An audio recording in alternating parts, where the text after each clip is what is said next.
Boa noite, nós estamos começando mais um programa De Volta para Casa. Um programa aqui na TV Evangelizar, no qual nós temos o objetivo de comunicar os princípios eternos da fé católica de maneira prática, de maneira acessível. Esse é o primeiro programa da TV brasileira focado em contar a história de irmãos e irmãs que estavam caminhando em outros apriscos, que estavam distantes da Santa Igreja, mas um dia decidiram retornar para casa, decidiram se tornar católicos. E hoje nós vamos conhecer uma história muito interessante do nosso irmão Danilo. Já já ele chega para conversar conosco. Eu sou o Eduardo Faria, eu tenho 40 anos de idade, sou formado em jornalismo, em teologia e durante 22 anos da minha vida eu fui membro de uma igreja protestante e desses 22 anos eu fui pastor dessa igreja. Durante 10 anos eu fui pastor dessa igreja. Mas depois de um longo período de estudos teológicos, estudos bíblicos, estudos históricos, eu decidi me tornar católico, porque eu descobri que a Igreja Católica é a igreja que o Senhor Jesus fundou.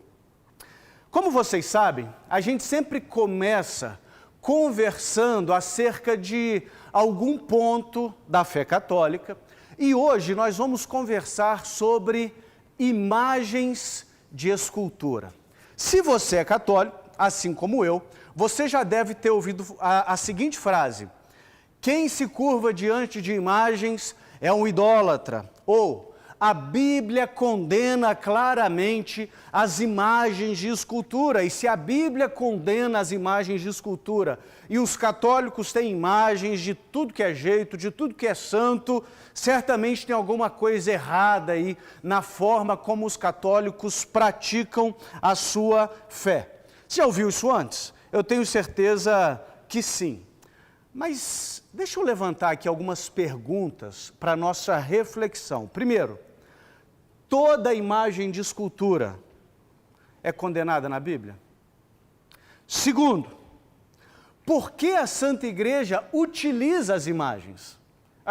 Ora, a Santa Igreja escreveu a Bíblia, a Santa Igreja compilou a Bíblia, a Santa Igreja preservou a Bíblia, e nós temos imagens. Então, por que nós temos essa prática? Vamos entender então?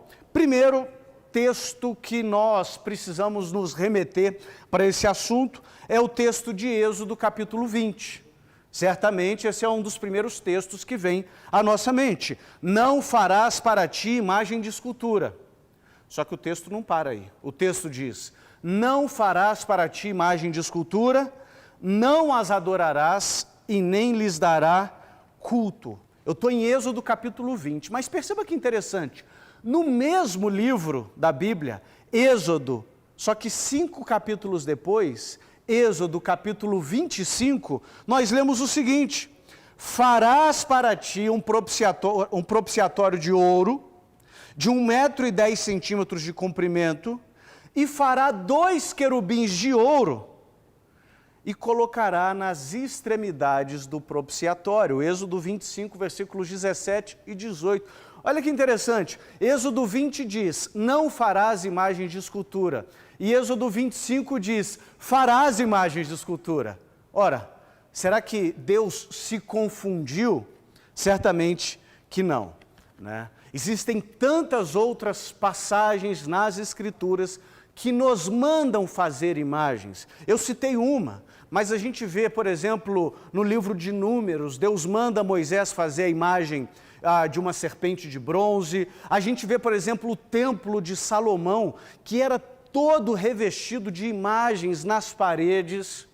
Isso nos dá um indício de que o problema não são as imagens. Não, o problema não são as imagens. O problema nós vemos lá em Êxodo, capítulo 20. Não as adorarás e não lhes prestarás culto. O problema não são as imagens, o problema é a idolatria. é o uso incorreto das imagens. E o que é um ídolo? Um ídolo é uma falsa divindade. Um ídolo é quando o meu e o seu coração coloca qualquer coisa acima de Deus. Certamente, fazer imagens com esse propósito é errado. Mas quando as Escrituras nos mandam fazer imagens, não é com esse propósito. Então, por que os católicos usam imagens? Olha o que diz o Concílio de Trento. A honra que se tributa às imagens se refere aos protótipos por elas representados. A honra que se presta às imagens se refere ao protótipo por elas representadas. Então, quando nós honramos uma imagem, quando nós temos imagens de Jesus, de Nossa Senhora, dos santos, e as honramos, a honra não para na imagem, a honra vai para o protótipo que essa imagem representa. Quer um exemplo bem simples? Você que está nos assistindo, você é militar? Conhece alguém que é militar? Você sabia que quando algum militar está diante da bandeira nacional, ele precisa honrar a bandeira nacional? Pergunta, ele está honrando um pedaço de pano ou ele está honrando o que aquela bandeira simboliza? Logicamente, ele não está honrando um pedaço de pano. Quando nós reverenciamos os símbolos pátrios, por exemplo, nós não estamos reverenciando um pedaço de pano ou qualquer outra coisa, mas o que aquilo simboliza.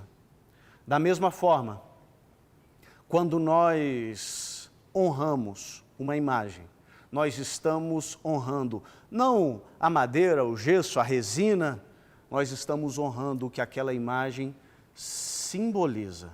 E nós podemos fazer isso, porque São Paulo, escrevendo aos Colossenses, nos lembra que o Deus invisível se manifestou entre nós. O Deus invisível se fez carne, foi reconhecido em figura humana, e em Colossenses capítulo 1, versículo 15, nós lemos: este é a imagem do Deus invisível. Jesus é a imagem do Deus invisível. De modo que nós podemos, sim, olhar para as imagens e sermos remetidos àquilo que a imagem simboliza. Que Deus abençoe vocês, que Deus guarde vocês. E eu aguardo vocês no próximo bloco para nós conversarmos com o Danilo. O Danilo que foi diácono da Igreja Presbiteriana e hoje é um convicto e feliz católico. O Danilo vai nos contar um pouquinho da jornada que o trouxe de volta para casa. Até já!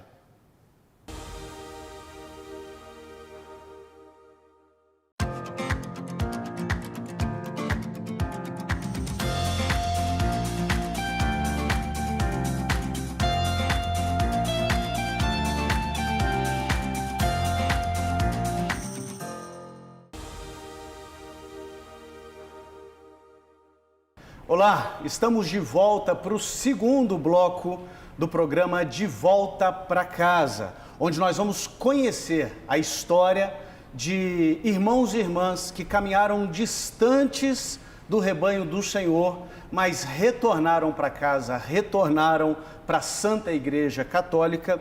E hoje está comigo o Danilo. O Danilo foi da Igreja Presbiteriana, ele foi diácono, mas desde 2020 ele voltou para a Santa Igreja Católica e hoje ele vai nos contar um pouquinho sobre a sua jornada, sobre a sua trajetória e o que o fez tomar essa decisão. Boa noite, Danilo. Boa noite, Eduardo. Tudo bem? Tudo bem, obrigado por estar aqui conosco. Eu que agradeço, é um privilégio poder contar como foi a minha trajetória. Foi bastante difícil, teve momentos de dificuldade, mas valeu muito a pena. Ah, muito bom. Danilo, deixa eu te perguntar, você é católico desde 2020, não é isso? Isso, sim, Tá. desde 2020, dezembro de 2020, mas eu nasci católico, então fiz a primeira comunhão quando era criança. Ah, então você fez primeira comunhão, você frequentava a igreja católica e depois você foi para a igreja protestante. Exatamente. Você ficou quanto tempo na igreja Eu protestante? fiquei 13 anos como protestante. 13 anos. E o que te levou para a igreja protestante? Porque se você fez primeira comunhão, você estava envolvido dentro de uma comunidade católica, dentro de uma paróquia, como que foi essa transição para a igreja protestante? Bom, eu acredito que, primeiro, um dos motivos grandes foi eu não tive uma boa formação a respeito da doutrina da Igreja Católica. Tá. Eu não tive essa formação como deveria ter tido. Então, algumas dificuldades, algumas dúvidas me apareceram justamente quando um dos meus amigos, que eu tinha acabado de fazer uma amizade, e ele me falou, ele se converteu ao protestantismo, a uma igreja protestante pentecostal, e então ele começou a compartilhar comigo a respeito da sua conversão, dos motivos dos quais ele se tornou protestante. E isso fez com que eu olhasse para ele, para os argumentos dele e também para os argumentos bíblicos, porque ele me convenceu a adotar uma premissa que eu nem sei por que eu adotei sem questionar, que é a premissa do só a Escritura, a ideia de que tudo precisa estar revelado somente na Escritura e nada além da Escritura pode ser tomado como verdade. Então, ele me mostrava textos das Escrituras e eu, como não tinha nenhuma formação a respeito de hermenêutica, de teologia, de exegese, de nada, e nem também histórica a respeito da doutrina da história da Igreja Católica, da Igreja Cristã.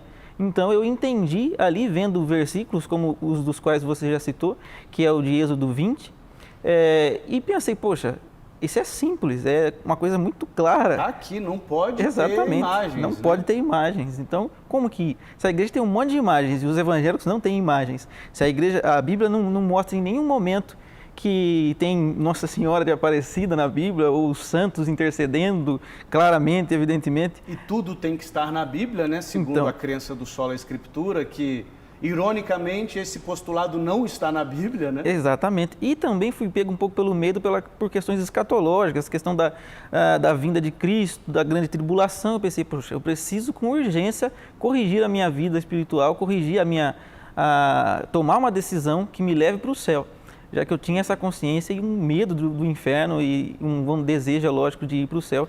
Ou seja, você como católico, você tinha consciência acerca de Jesus, acerca da Bíblia, acerca do nosso destino eterno, mas por causa de uma má formação, quando alguém te abordou, aquilo fez sentido para você e você se tornou protestante. Exatamente, eu tinha já uma noção do que Cristo fez por nós. Eu me lembro que tinha no meu quarto um crucifixo e eu sabia que Jesus tinha morrido por mim, mas eu não entendia muito bem como eu deveria fazer para ser um bom cristão. Ok, então você se tornou protestante, foi protestante durante 13 anos, se tornou diácono da igreja presbiteriana. E qual que era, durante esse período, a sua visão sobre a Igreja Católica?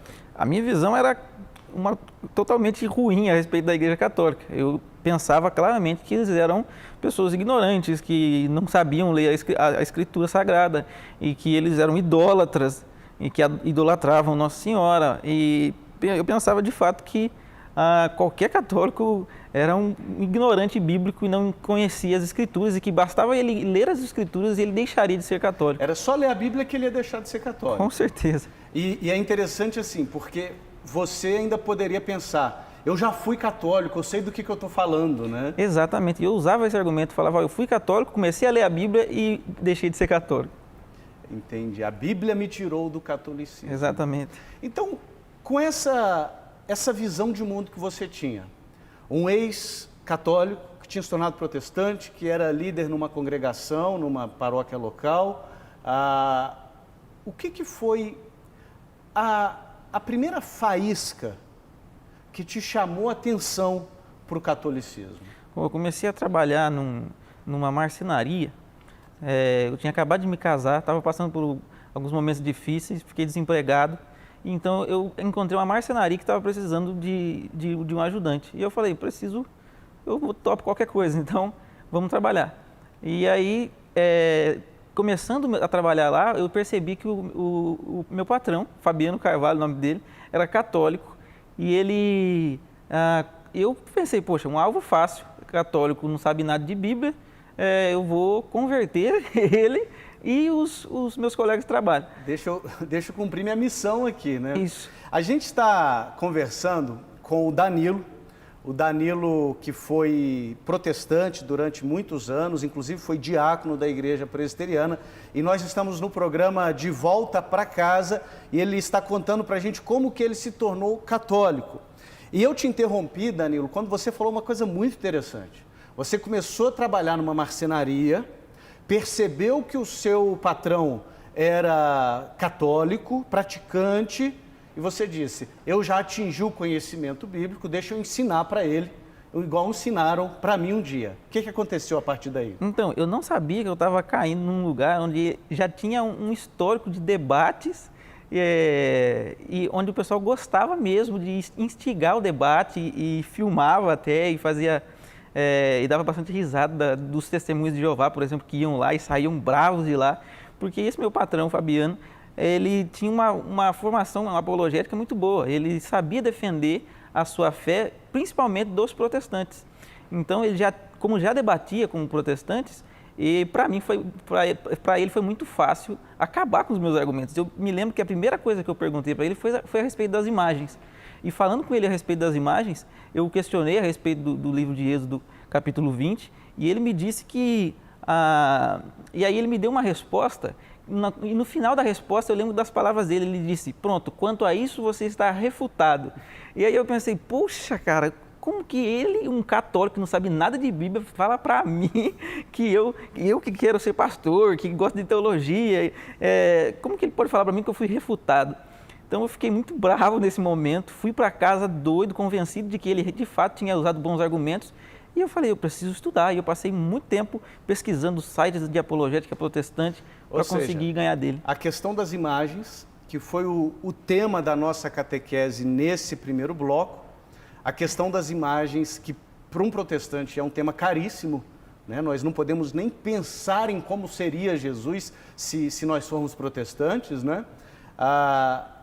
Você chegou na marcenaria do Fábio, o nome Fabiano. dele? Fabiano. Chegou na marcenaria do Fabiano e um católico preparado te mostrou que não tem problema nenhum ter imagens, muito pelo contrário, as imagens são muito úteis na nossa jornada de fé, e ele disse, você está refutado.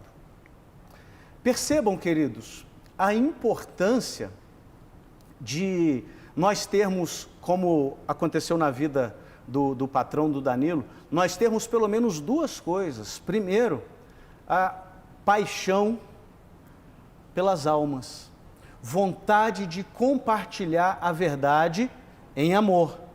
E segundo, preparo.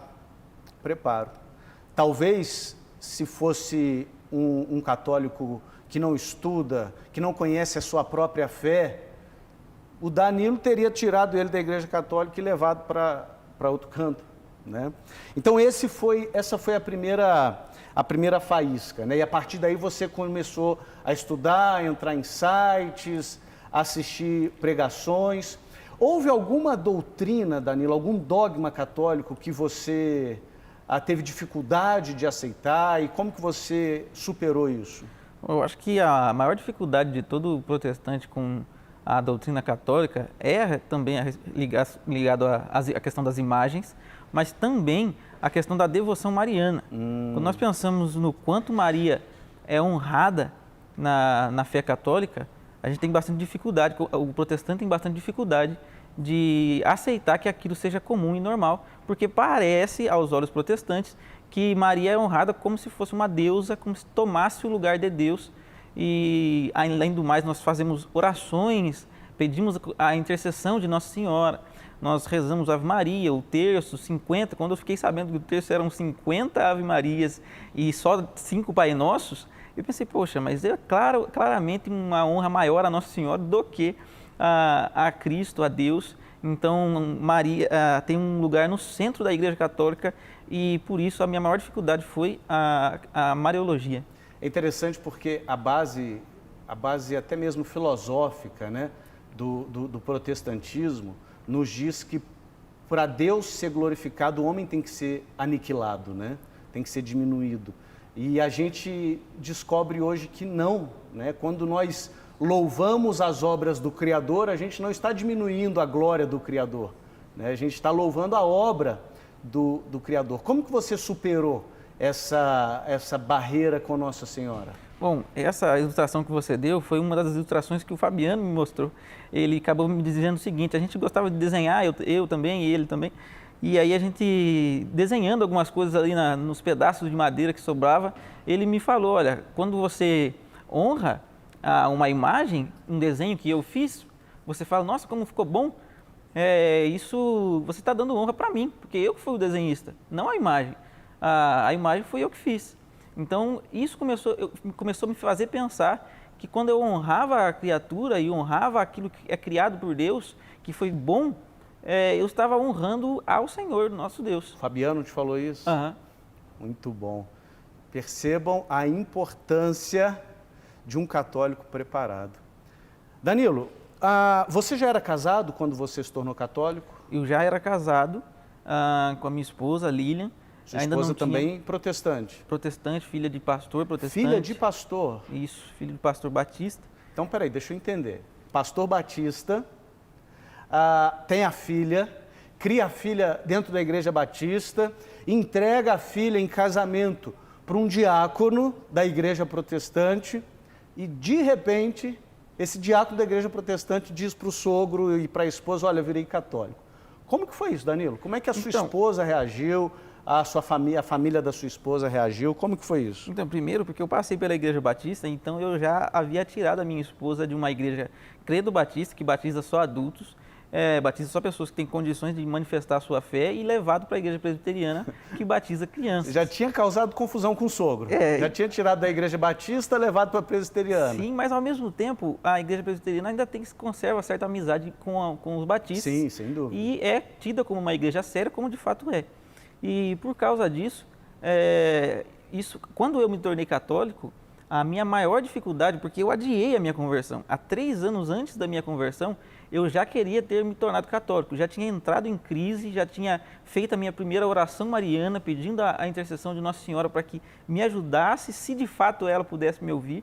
Então eu ainda não tinha, já estava numa crise onde eu não sabia mais no que crer. Foram 3 anos de crise. Exatamente, até porque eu tive contatos com argumentos históricos, eu comecei a perceber que o protestantismo, na minha cabeça, funcionava como se sempre tivesse sido daquele jeito na história. A grande verdade, né, Danilo, é que quando a gente começa a estudar o catolicismo pelo prisma que for, eu vou estudar pelo prisma histórico, é a igreja correta.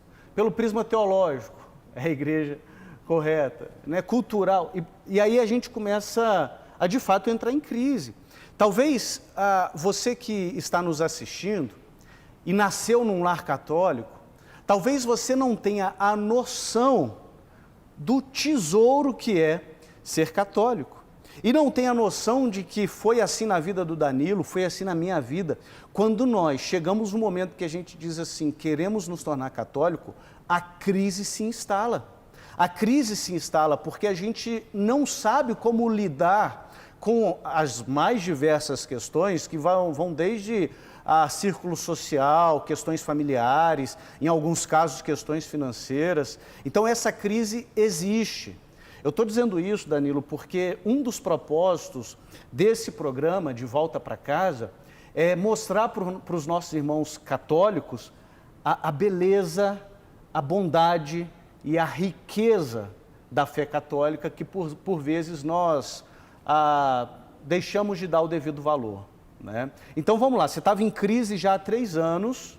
Então, e só que quando eu tive essa crise, eu considerei a dificuldade que seria e as implicações que eu deveria enfrentar se eu tomasse aquela decisão.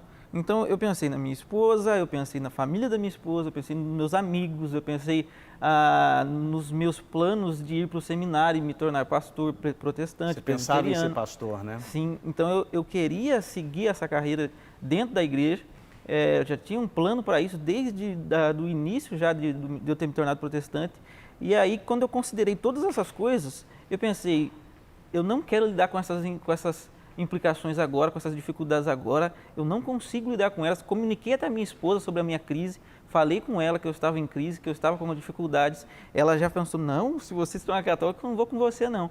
Então, isso me fez com que eu deixasse para lá, coloquei dentro de uma gaveta, fechei e deixei lá por 3 anos escondido, até que chegou num momento onde eu comecei a sentir que não tocar mais naqueles assuntos seria já uma desobediência contra Deus, já que todas as questões que me faziam favorável a crer na doutrina da fé, da doutrina da Igreja Católica, me levavam a de fato acreditar que elas eram verdadeiras. Você já não era mais ignorante. Isso. Ignorante no sentido de desconhecer a verdade, né? Às vezes a pessoa que está fora da Igreja Católica, pelo menos institucionalmente, mas na ignorância, Deus vai lidar de uma forma, mas quando nós nos tornamos conhecedores de que a Santa Igreja é a Igreja de Jesus, isso tem um peso de responsabilidade, né? Com certeza. Fabiano me falava da ignorância invencível e eu pensava, a minha ignorância já não é mais invencível. Foi vencida, né? Foi vencida. Foi vencida. No seu ponto de vista, Danilo, por que alguém que chegou às informações que você chegou, a consciência de que você chegou acerca da fé católica, deve se tornar católico? Por exemplo, por que você não falou assim, ok, a Igreja Católica é uma boa igreja, uma igreja que também tem o seu valor, mas eu posso continuar servindo a Deus aqui na minha igreja, ainda mais como diácono que eu sou na igreja presbiteriana. Por que alguém tem que se tornar católico quando chegou no ponto que você chegou, em vez de permanecer um evangélico mais aberto ao catolicismo, por assim dizer? Bom, no meu caso, eu queria de fato experimentar o cristianismo na sua plenitude. Eu queria de fato desfrutar de tudo aquilo que Cristo tinha para mim. E uma das coisas que pesou bastante foram a questão da sucessão apostólica, que era necessária para que tivesse validade os sacramentos. Então, se era necessário que houvesse uma sucessão apostólica na história, onde bispo por bispo havia ordenado os presbíteros e tudo mais, e que ligasse essa sucessão aos apóstolos, isso deveria fazer com que eu, de fato, considerasse com mais força a necessidade de me tornar católico se eu quisesse participar dos sacramentos com validade, se eu quisesse, de fato, receber Cristo na Eucaristia. E quando eu comecei a pensar, considerar principalmente a questão da Eucaristia, de que Cristo estava presente lá, de que era Deus ali no pão, em aparência de pão, e isso fez com que eu tivesse uma urgência no meu coração para me tornar católico, porque eu queria de fato experimentar o cristianismo verdadeiro e não ficar à margem do cristianismo, não ficar afastado ou continuar sendo um irmão separado. Você então se tornou católico porque você queria experimentar o cristianismo na sua plenitude. Foi essa frase que você disse. Você experimentou? Sim, com certeza. A minha primeira experiência numa missa, em relação, por exemplo, às imagens novamente, eu tinha, já por causa de um dos documentos de fé da Igreja Presbiteriana, eu tinha a ideia de que imagens eram proibidas absolutamente. Até mesmo, por exemplo, as imagens mentais. Por causa disso, eu tentei experimentar uma espécie de cristianismo onde eu não fazia imagens mentais, nem mesmo quando eu estava lendo as Escrituras. Não assistia filmes onde tinha representação de Deus e tudo mais. E por causa disso, eu acabei, na minha primeira missa, tendo uma experiência sensacional. Porque quando eu fui para a missa, eu comecei a olhar para todas aquelas imagens e para o culto a Deus durante a missa e percebi que eu não precisava mais fazer esforço para não imaginar Deus, mas eu poderia ficar com os olhos bem abertos, olhando então para Cristo ali na Eucaristia, Deus presente em aparência de pão, olhar para as imagens dos santos, olhar para a fumaça do turíbulo, que era as nossas orações subindo a Deus, e olhar para tudo aquilo que era representado através de imagens e comparar aquela presença onde eu estava, aquele lugar onde eu estava, aos céus, ao lugar onde eu participarei de uma adoração ainda mais plena diante de Deus. Então, aquela experiência de experimentar o céu na missa fez com que eu me apaixonasse pela liturgia católica e pensasse que vale muito a pena comungar do corpo de Cristo na Sagrada Eucaristia. Que bonito, Danilo.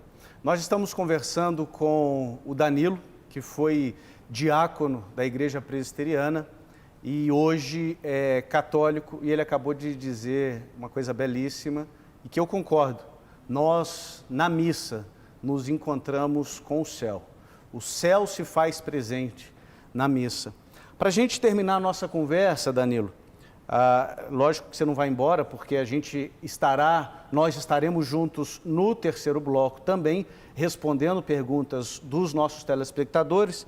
Mas diante de tudo isso que você falou, da crise que você passou, dos problemas familiares que são muito comuns, né? A gente já, ao longo das nossas quartas-feiras à noite aqui na TV Evangelizar, temos ouvido esses testemunhos e as crises familiares são uma realidade.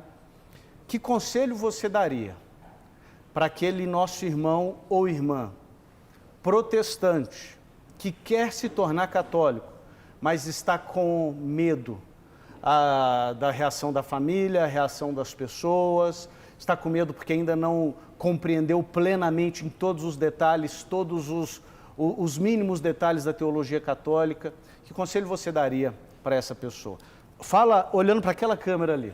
Bom, eu diria que um dos textos da Escritura que mais tocou meu coração foi o texto onde Jesus diz que aqueles que amam mais os pais ou os filhos ou qualquer outra pessoa mais do que o próprio Cristo não é digno dele.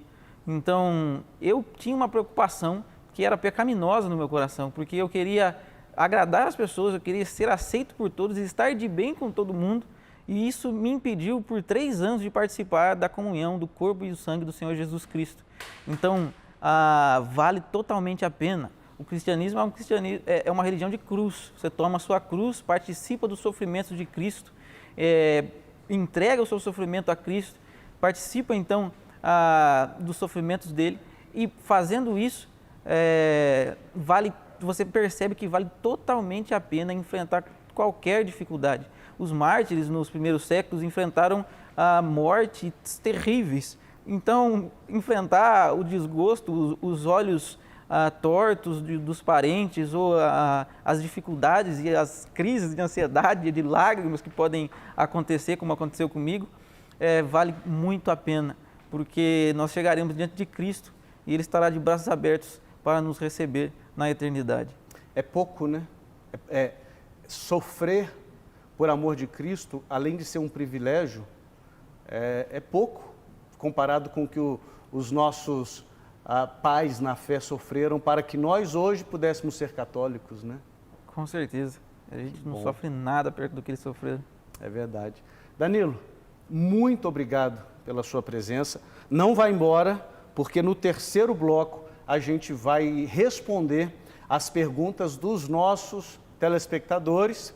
E você também não vai embora, a gente vai fazer um breve intervalo, mas já a gente está de volta para o terceiro bloco do programa De Volta para Casa, aqui na TV Evangelizar.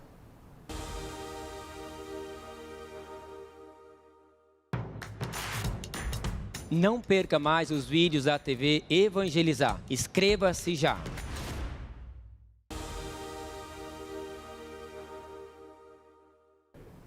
Estamos de volta para o terceiro bloco do programa De Volta para Casa, onde nós contamos as histórias de irmãos e irmãs que estavam caminhando distantes da Santa Igreja, mas retornaram para o lar, voltaram para a Igreja Católica. E no programa de hoje está comigo o Danilo que foi diácono da Igreja Presbiteriana, mas decidiu se tornar católico. Ele contou para nós no segundo bloco a jornada dele e agora ele vai me ajudar a responder algumas perguntas que vocês enviaram para nós. Vamos lá, Danilo? Essa pergunta, Danilo, vem de uma pessoa lá de Campinas, vizinho seu, né? Você é de Morungaba, não é isso? Morungaba. Ah, Morungaba é o quê? Meia hora de Campinas, né? Meia hora. Então, quem mandou essa pergunta foi o Júnior Menezes Roque. A pergunta dele é a seguinte: qual a importância e a necessidade de uma catequese sólida na vida do católico e qual o melhor jeito de educar na fé? Bom, eu acredito que a catequese é uma das coisas mais importantes na vida do católico e deve começar logo na infância, pelos pais mesmo, que devem ter já um conhecimento a respeito da doutrina da igreja para que possa passar pelos seus filhos, ensiná-los já na doutrina cristã, o catecismo, decorando até perguntas do catecismo, os 10 mandamentos e coisas muito importantes a respeito da sua fé e já prepará-lo, por exemplo, mesmo que por uma leve apologética, para que saiba responder aos possíveis questionamentos da sua fé. Então, a catequese, por exemplo, no meu caso, se eu tivesse tido uma catequese consistente, eu teria sido católico sempre e não teria passado 13 anos numa igreja protestante. Perfeito. Muito bom isso que o Danilo falou, gente, pelo seguinte. Um dos principais propósitos deste programa não é trazer protestante para a Igreja Católica. A proposta não é essa, em absoluto. É lógico que se isso acontecer, eu não vou ficar aborrecido, né? Mas um dos principais objetivos, talvez o principal, é comunicar os princípios eternos da fé católica de maneira prática, de maneira acessível, para fortalecer você que é católico, para fortalecer você que ama Nossa Senhora, que ama a Eucaristia, mas às vezes está enfraquecido na fé e porque não teve uma formação sólida, porque não teve formação ou porque também não foi atrás de formação. Porque tem gente que se queixa de não ter tido formação, mas a formação está aí disponível. O Catecismo da Santa Igreja tem de graça na internet, as Escrituras Sagradas estão de graça na internet. Então não teve formação porque não teve ou porque não foi atrás, e aí recebe uma investida de alguém dizendo: a sua igreja tem imagens não pode. A sua igreja reza para os santos, não pode rezar para os santos. A sua igreja reza pelos mortos, não pode rezar pelos mortos. E aí você, na falta de uma boa catequese, na falta de uma formação sólida, abandona a fonte da água da vida, abandona o Jesus eucarístico que te visita, que te alimenta, para ir atrás de segmento A, segmento B da cristandade.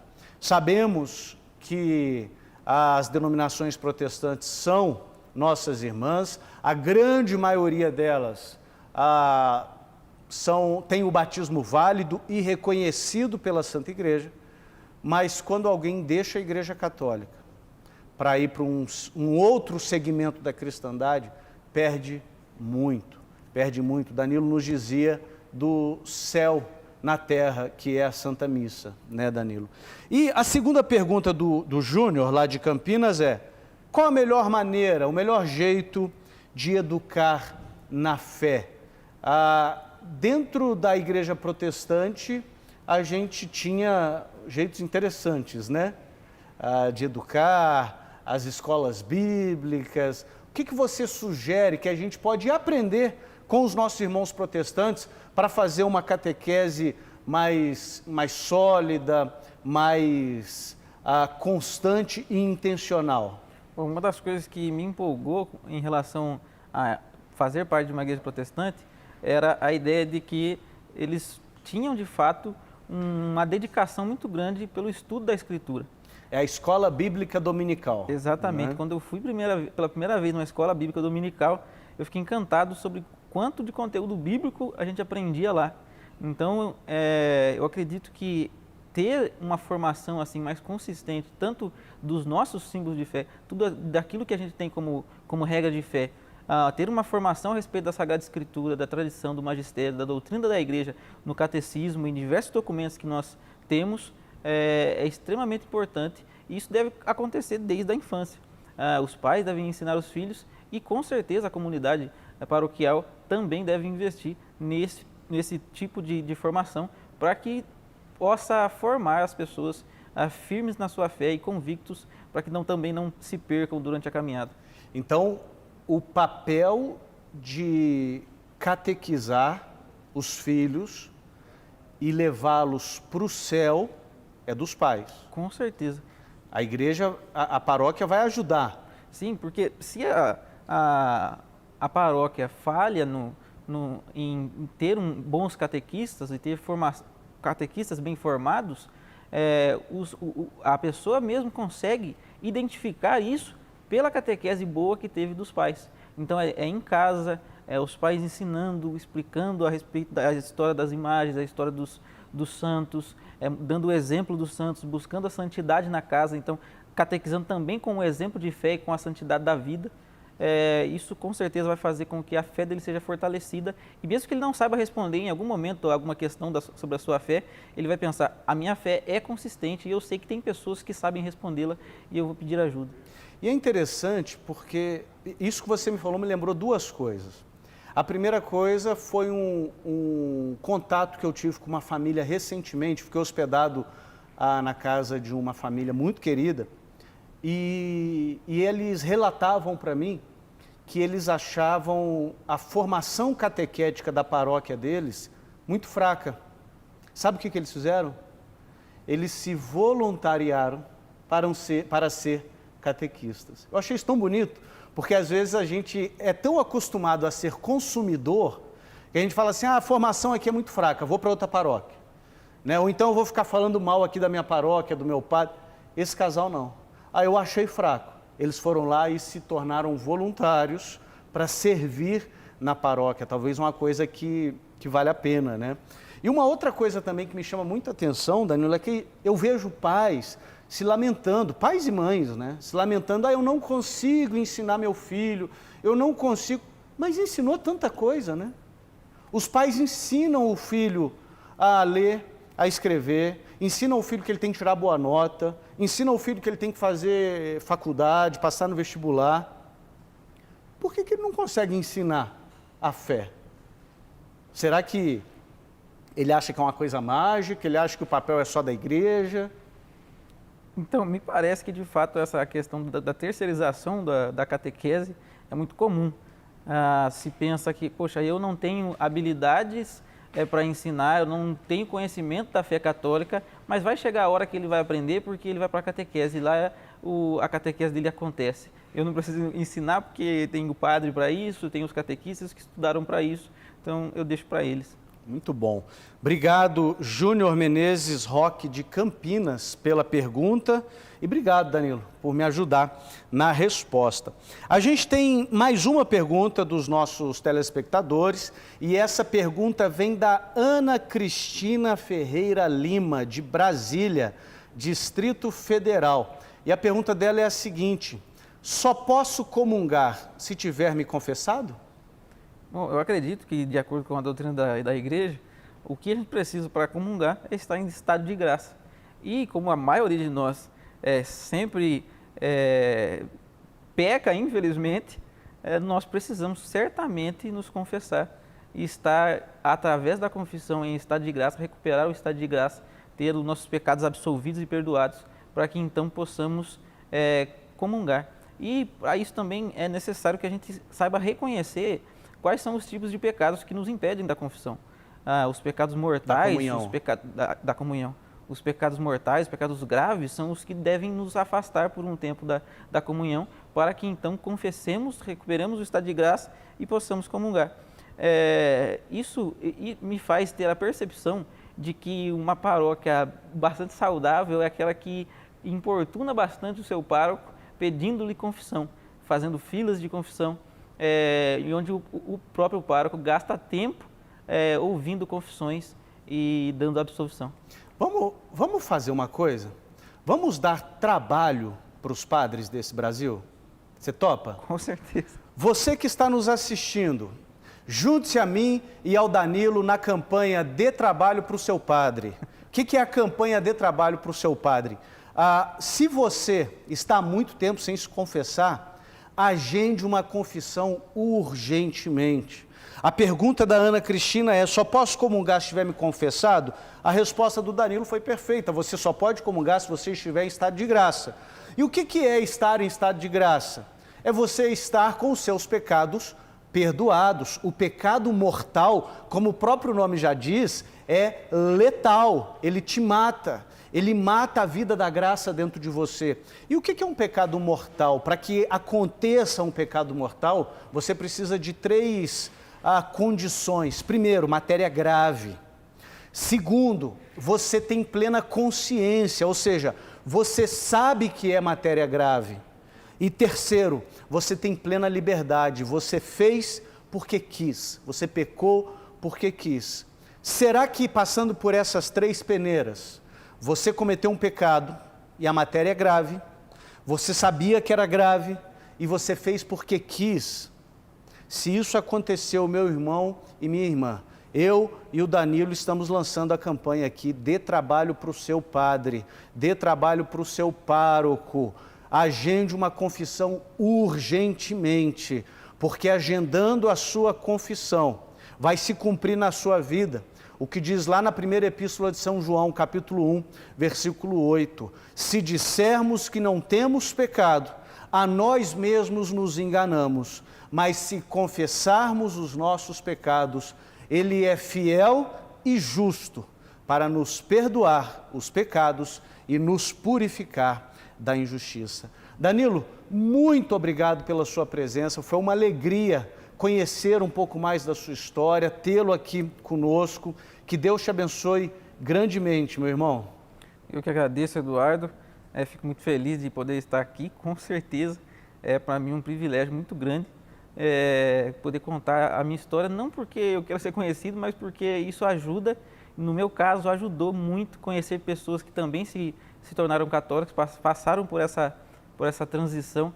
Então, eu espero que mais pessoas também saibam que as dificuldades podem ser vencidas e também passem corajosamente por essa transição. E se alguém quiser te achar nas redes sociais, pegar algum conselho com você que já percorreu esse caminho, como é que faz? Bom, tem o meu Facebook, Danilo Ribeiro, você pode me encontrar. Tem um canal também no YouTube, chamado Cristão Católico, se chamava Cristão Reformado, e aí eu mudei o nome para Cristão Católico. Então você pode ir lá se inscrever no meu canal, me fazer um comentário lá nos vídeos lá, e até eu posso até te passar o meu contato, você pode me mandar uma mensagem e a gente pode conversar tranquilamente. Então é isso. Muito bom. Eu também quero convidar você a me seguir no Instagram. O meu arroba é dudufaria1 e a minha atuação no Instagram é para ajudar você a conhecer, amar e defender a fé católica. Também convido você a entrar no meu site, eduardofaria.com.br, e lá você vai ter uma série de recursos para te ajudar a crescer no conhecimento da fé da Santa Igreja. Que Deus abençoe vocês e até o próximo programa, na próxima quarta-feira, às 8 horas da noite, aqui na TV Evangelizar.